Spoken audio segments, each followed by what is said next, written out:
Game Boy Advance, 32 bits en la palma de tu mano. Para muchos, la Super Nintendo portátil, una consola que rompió con todas las barreras en poco tiempo. Y sin embargo, hay gente que cree que solamente podía mostrar estos gráficos que, aunque eran bellísimos, para muchos era muy simple. Pero hubo juegos que se creían imposibles que una Game Boy Advance pudiera moverlos. Y aún así, los movía. Y no solo los movía, sino que incluso eran experiencias increíbles que demostraron que esta máquina era mucho más potente de lo que realmente demostraba. Y aquí te los presento, por lo que da like, activa la campana y suscríbete, porque estos son... Muchos pensaban que Game Boy Advance sería lo mismo que Game Boy Color, con más detalles y más definición, con más color, hasta que llegaría una leyenda su mismo año de lanzamiento a cerrarle la boca.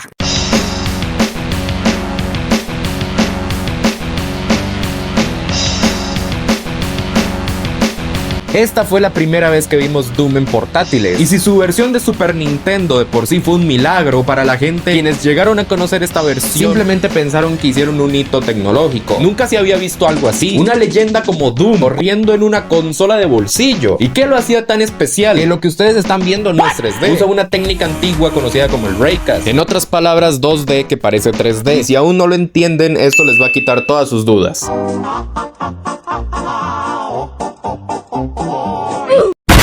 ID Software se lució con esta versión, ya que sí, está mucho más pixelado, tiene censura en la sangre, algunos niveles no están, y la calidad sonora es la que es por el pésimo chip de sonido de la consola. Pero esta fue una carta de presentación genial que pudo haber tenido el Game Boy Advance. Y claro, no solamente de shooters vive el gamer.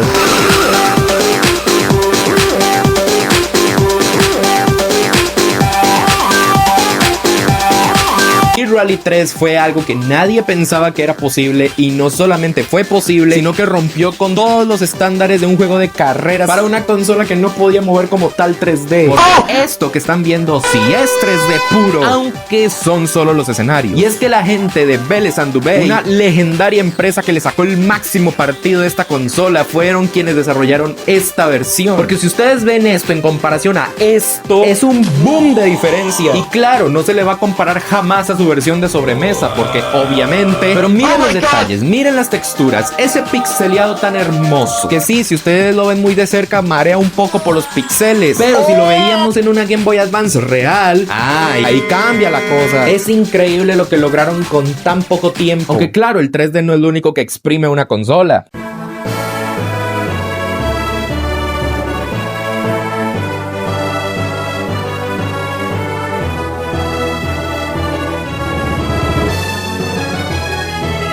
Porque Golden Sun no es una saga cualquiera. Sí, será en 2D, pero es que este 2D es tan impresionante que para la Game Boy Advance era básicamente cargar algo imposible por esa cantidad tan gigantesca de efectos que tiene el bendito juego. Si ustedes se fijan, donde más se sobreexplota la Game Boy Advance es en sus combates, porque ustedes pueden ver este efecto pseudo 3D de profundidad, pero que realmente eso no es lo impresionante. Lo impresionante es que cada magia, cada ataque, todo tiene un sistema de chispas, partículas, efectos, rotación, escala, etcétera. Y si ustedes se dan cuenta, esto para una Game Boy Advance es demasiado difícil de procesarlo al mismo tiempo, porque podía lograrlo, pero no a ese nivel, y aún así pudo. Y de por sí los dos juegos son preciosos. Vean estos paisajes, esta profundidad, los detalles, lo fluido que se ve todo. Y además cabe resaltar que ambos juegos son básicamente uno solo, ya que The Lost Age funciona más como una expansión del primer juego y mejora bastante lo que logró el primer juego ya de por sí en materia gráfica. Por lo que si ustedes pensaban que esto era fácil de lograr, créanme, no lo fue. Y mucho menos cuando vean literalmente un juego de PlayStation 1 aquí.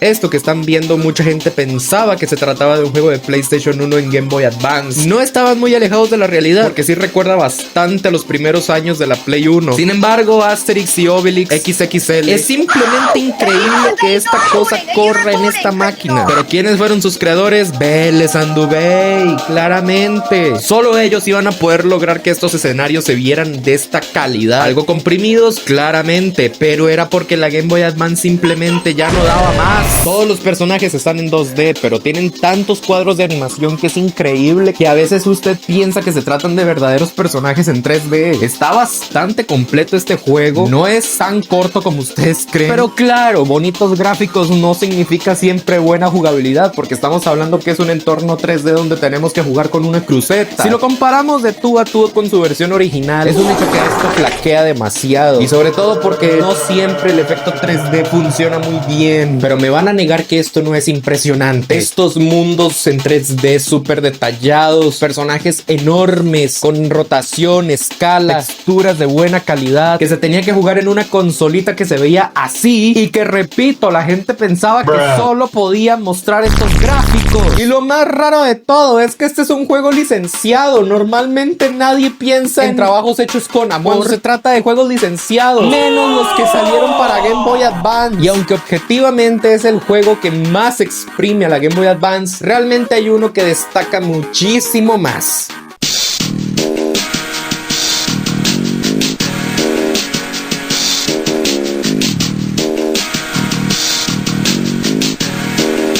Porque entendamos una cosa, es muy diferente ver un plataformero 3D en Game Boy Advance y otra cosa es un sandbox en 3D. Para quienes conocemos la saga de Driver, sabemos que Driver 3 objetivamente es el peor de toda la franquicia, pero en sobremesa, mucha gente hasta la fecha no sabe que existe esta versión, que simplemente es increíble que tan siquiera exista, porque lo que ustedes están viendo, al menos por mi parte, es muy parecido a lo que encontramos en su versión de PlayStation 1 con Driver 1. Claramente tiene sus limitaciones, todos los objetos que no sean la ciudad están en 2D. Su jugabilidad no es muy cómoda que digamos, porque repito, es un ambiente 3D con controles hechos para juegos 2D. Y sigue siendo Driver 3, por lo que la historia como tal no es diferente. Pero es que esto es un juego tipo GTA en Game Boy Advance. La razón por la cual Rockstar no iba a hacer un juego tipo GTA 3 para Game Boy Advance era precisamente porque creían que era imposible. Y Vélez Anduvey nos dio esto.